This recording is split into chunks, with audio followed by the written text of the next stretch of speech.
نادى عليا مظهر العجاب مسجد وچ کیتے وین دکھی اج سین مڈی. کبھی کبھی تاریخ کا ایک لمحہ پوری انسانیت کے ضمیر کو ہلا دیتا ہے. ایک ایسا لمحہ جب مسجد کی خاموش فضا میں عبادت جاری تھی، جب ایک عظیم انسان سجدے میں اپنے رب کے سامنے جھکا ہوا تھا اور اچانک ایک تلوار چلتی ہے.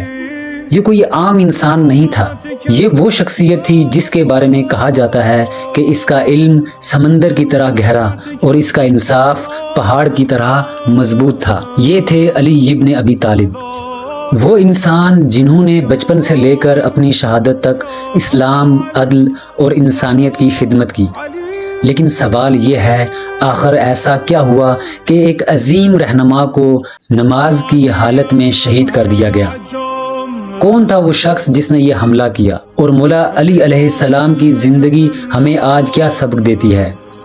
آئیے تاریخ کے اس دردناک مگر سبق آموز واقعے کو سمجھنے کی کوشش کرتے ہیں. مولا علی کی ولادت تقریباً 600 عیسوی کے قریب مکہ میں ہوئی. مولا علی قبیلہ بنو ہاشم سے تعلق رکھتے تھے اور آپ رسول خدا صلی اللہ علیہ وآلہ وسلم کے چچا زاد بھائی تھے. بچپن سے ہی آپ کی پرورش رسول خدا کے گھر میں ہوئی. جب اسلام کا آغاز ہوا تو علی ان اولین لوگوں میں شامل تھے جنہوں نے اسلام قبول کیا. ان کی عمر اس وقت تقریباً 10 سال تھی. محققین فرماتے ہیں کہ اسلام آنے سے پہلے مولا علی اور ان کے بابا حضرت ابو طالب علیہ السلام دین ابراہیمی پر تھے. دین ابراہیمی کی منسوخی کے بعد جب دین اسلام رائج ہوا تو اس وقت مولا علی کی عمر 10 سال تھی. یہی وجہ ہے کہ انہیں تاریخ اسلام میں دین محمدی کو قبول کرنے والا پہلا جوان قرار دیا جاتا ہے. ان کی بہادری، علم اور وفاداری نے جلد ہی انہیں اسلام کی اہم شخصیات میں شامل کر دیا. اسلام کے ابتدائی دور میں کئی جنگیں ہوئیں جن میں مولا علی علیہ السلام نے غیر معمولی بہادری دکھائی، جیسے غزوہ بدر، غزوہ احد، غزوہ خیبر. خاص طور پر خیبر کی جنگ میں ان کی بہادری کی مثالیں تاریخ میں مشہور ہیں. روایات کے مطابق اس جنگ میں قلعہ خیبر کا دروازہ حضرت علی علیہ السلام نے اپنی طاقت سے اکھاڑ دیا تھا. یہ واقعہ ان کی قوت اور ایمان دونوں کی علامت سمجھا جاتا ہے.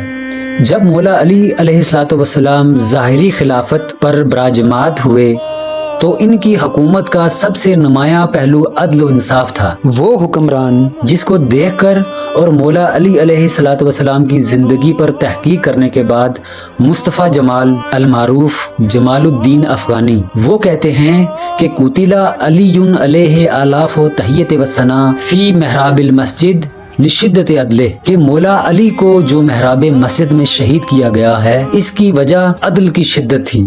نظام عدل کو مولا علی رائج کرنا چاہتے تھے. ان کی حکومت کا سب سے نمایاں پہلو عدل و انصاف تھا. مولا علی حکمران ہونے کے باوجود انتہائی سادہ زندگی گزارتے تھے.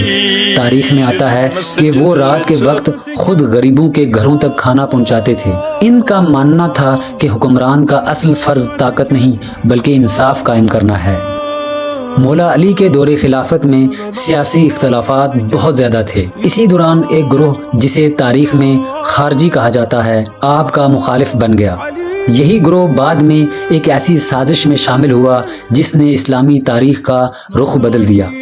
19 ماہ رمضان کی صبح تھی.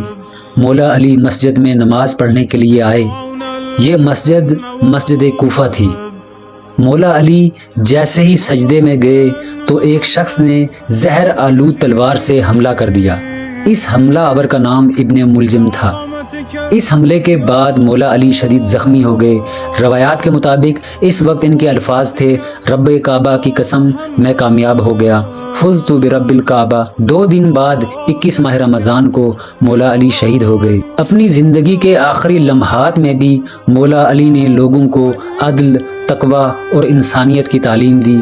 انہوں نے اپنے بیٹوں کو نصیحت کی کہ ظالم کے خلاف کھڑے رہو اور مظلوم کا ساتھ دو. مولا علی کے اس فرمان کی زندہ مثال آج آپ کی صورت میں سید علی خامنائی ہیں. السلام علیکم ترجع و تسجد، السلام علیکم تحلل و تکبر.